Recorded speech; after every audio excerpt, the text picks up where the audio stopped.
एनसीईआरटीने मराठा साम्राज्याचा नकाशा पुस्तकातून काढला असेल आणि ही बातमी तुमच्यापर्यंत पोहोचली आहे. पण इतिहास पुस्तकात नसतो, रक्तात असतो.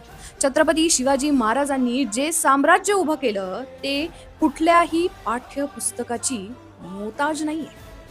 आपली जबाबदारी आहे खरा इतिहास स्वतः वाचणे आणि शिकणे आणि आपल्या मुलांनाही घरी सांगणे.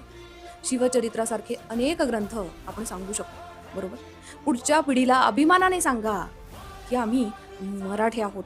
किल्ले, स्मारक यांना भेट देणे, बखरी साधणे, मूळ ग्रंथ जपणे. नकाशा फक्त एका कागदावर असतो. इतिहास मात्र मातीत, किल्ल्यांत आणि मनात असतो.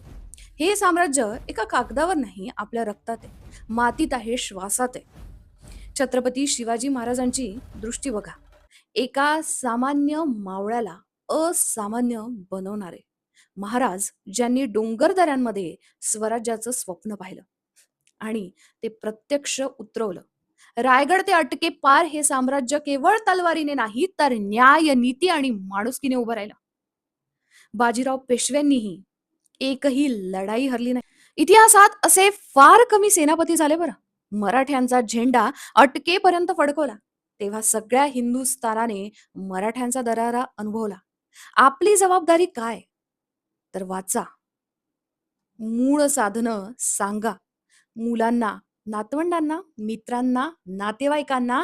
अरे किल्ले दाखवा, स्मारक दाखवा, रणांगणे यांना भेट द्या आणि जपा मराठी भाषा, संस्कृती, परंपरा. कुठलाही नकाशा आणि कोणतीही सत्ता हा इतिहास पुसू शकत नाही.